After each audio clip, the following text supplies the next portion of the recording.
हिमालय की पवित्र तलहटी में बसा शिवपुर गांव अपनी शांति और सुंदरता के लिए जाना जाता था। वहां रहने वाले दिनेश एक कुम्हार थे। उनकी ख्याति सिर्फ शिवपुर तक ही सीमित नहीं थी, बल्कि आसपास के कई गांवों में भी उनकी बनाई मिट्टी की मूर्तियों की खूब चर्चा होती थी। दिनेश ईमानदार और मेहनती इंसान थे। उनके हाथों से निकली मूर्तियां मानो जीवन भर लेती थीं। उनकी मूर्तियों में एक अलग ही सम्मोहन होता था, जो दर्शकों को अपनी ओर खींच लेता था। दिनेश की पत्नी सपना भी कम मेहनती और दयालु नहीं थी। वह हमेशा दिनेश का सहयोग करती और घर को संभालती थी। उनके जीवन में सिर्फ एक ही कमी थी, संतान सुख। सालों बीत गए, लेकिन उनके आंगन में किसी बच्चे की किलकारी नहीं गूंजी।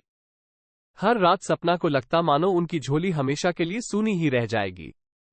दिनेश और सपना दोनों ही भगवान शिव और माता पार्वती के परम भक्त थे।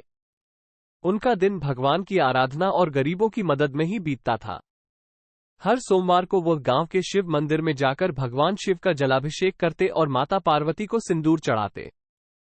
मंदिर के पुजारी शंकरनाथ दिनेश और सपना को बहुत अच्छे से जानते थे। उन्होंने कई बार दिनेश दंपत्ति को आश्वासन दिया था कि उनकी भक्ति जरूर रंग लाएगी।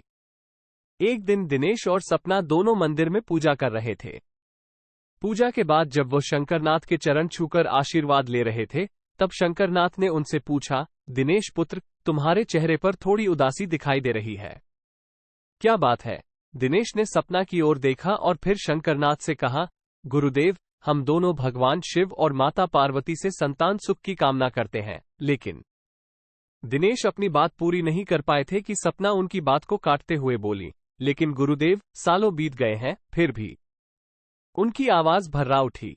शंकरनाथ ने उन्हें समझाते हुए कहा, बेटी, भगवान की लीला अपरंपार है। कभी सुख तो कभी दुख। हमें उनकी इच्छा का सम्मान करना चाहिए। तुम दोनों इतनी निष्ठा से पूजा करते हो, भगवान जरूर तुम्हारी मनोकामना पूर्ण करेंगे, लेकिन हो सकता है उसके लिए थोड़ा और इंतजार करना पड़े।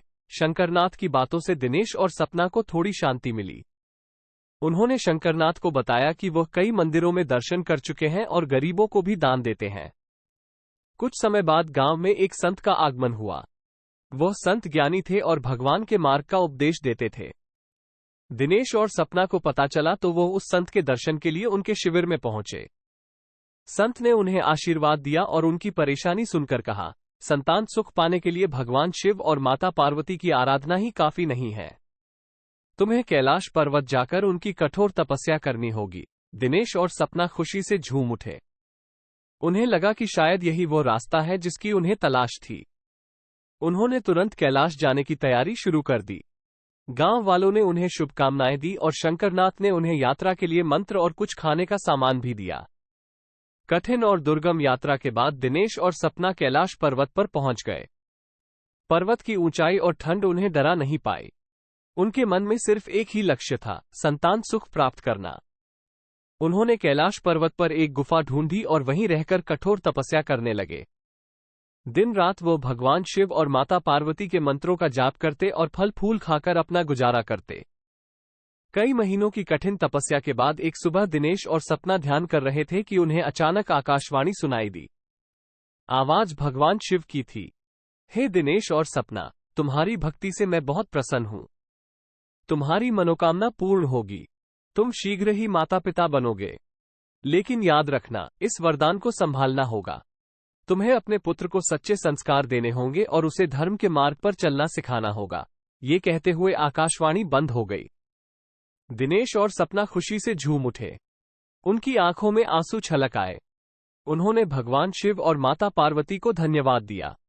कुछ समय बाद सपना गर्भवती हो गई। शिवपुर गांव में खुशियों का मेला लग गया। दिनेश और सपना 9 महीनों का बेसब्री से इंतजार करने लगे। आखिरकार एक स्वस्थ पुत्र का जन्म हुआ। उन्होंने उसका नाम अमन रखा। अमन बड़ा हो रहा था। वह तेजस्वी और मेहनती था। दिनेश को यह देखकर बहुत खुशी होती थी कि अमन बचपन से ही उनकी कला में रुचि ले रहा है। अमन जल्दी ही मिट्टी की छोटी छोटी मूर्तियां बनाने लगा। उसकी बनाई हुई मूर्तियों में एक अलग ही चमक थी। कुछ समय बाद दिनेश की तबीयत बिगड़ने लगी। वो बिस्तर पर पड़ गया। इलाज के बावजूद उसकी हालत में कोई सुधार नहीं हो रहा था। एक रात दिनेश ने सपना को अपने पास बुलाया और कहा, सपना, मेरा समय अब पूरा हो चुका है। मेरी अंतिम इच्छा है कि अमन मेरी दुकान संभाले। सपना आंसू भरे स्वर में बोली, दिनेश, तुम अभी क्या बक रहे हो? तुम जल्दी ठीक हो जाओगे। दिनेश ने सपना का हाथ पकड़ते हुए कहा, नहीं सपना, सच जान लो। मैं तुम्हें और अमन को अकेला छोड़कर जा रहा हूं। अब तुम्हें अकेले ही सब संभालना होगा। कुछ दिनों बाद दिनेश का देहांत हो गया। सपना पर दुखों का पहाड़ टूट पड़ा। उनके पति का जाना उनके लिए असहनीय था, लेकिन उन्हें अमन की जिम्मेदारी भी संभालनी थी। कुछ समय बाद सपना ने दुकान का सारा काम अमन को सौंप दिया। अमन मेहनती था और जल्दी ही वो मूर्ति बनाने में निपुण हो गया। उसकी बनाई हुई मूर्तियों की ख्याति दूर दूर तक फैल गई। अमन को इतनी सफलता मिली कि वो कुछ ही समय में गांव का सबसे अमीर आदमी बन गया। धन दौलत के साथ अमन का स्वभाव भी बदलने लगा। वो घमंडी हो गया। अब उसे मेहनत करना पसंद नहीं था। वो दिन भर आराम करता और रात को महफिलें सजाता।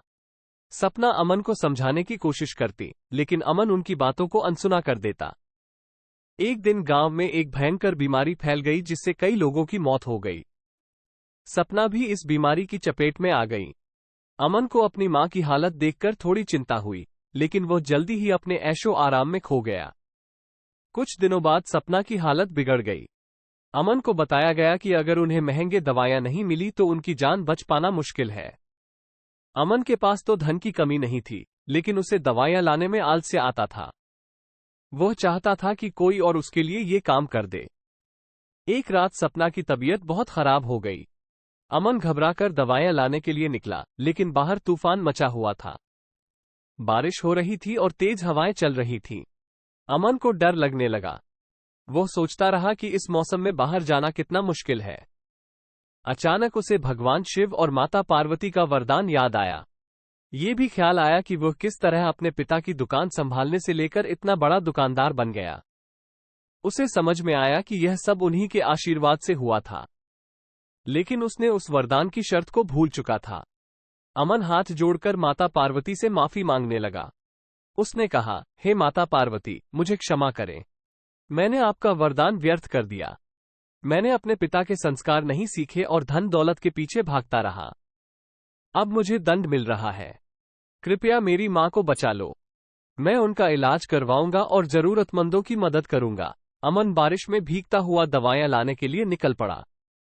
रास्ते में उसे बहुत कठिनाइयों का सामना करना पड़ा, लेकिन वो रुका नहीं। वो अपनी मां को बचाने के लिए कुछ भी करने को तैयार था। बहुत मुश्किल से अमन दवाइयां लेकर घर पहुंचा। उसने सपना को दवाइयां दी और उनकी देखभाल की। धीरे धीरे सपना की तबीयत ठीक हो गई। अमन पूरी तरह से बदल गया था। वो पहले जैसा घमंडी नहीं रहा। वो अब अपनी सारी कमाई का एक हिस्सा दान में देता था और जरूरतमंदों की सहायता करता था। वो फिर से मूर्ति बनाने लगा और अपनी कला में पूरी तरह से डूब गया। कुछ समय बाद गांव में एक भव्य मंदिर बनने वाला था। अमन को ये पता चला तो उसने उस मंदिर में भगवान शिव और माता पार्वती की सबसे सुंदर मूर्ति बनाने का फैसला किया। महीनों की मेहनत के बाद अमन ने ऐसी मूर्तियां बनाई कि उन्हें देखकर सभी लोग मंत्रमुग्ध हो गए। मंदिर के उद्घाटन के दिन गांव वालों ने अमन की खूब प्रशंसा की। अमन को भी बहुत खुशी हुई। उन्हें लगा कि उन्होंने माता पार्वती को मना लिया है और उनका आशीर्वाद फिर से प्राप्त हो गया है। कहते हैं कि सच्चा पछतावा और अच्छे कर्म ही भगवान को प्रसन्न करते हैं। अमन की कहानी यही सिखाती है कि धन दौलत भले ही सब कुछ दे दे, लेकिन सच्ची खुशी और शांति सिर्फ अच्छे कर्मों और ईश्वर की भक्ति से ही मिलती है।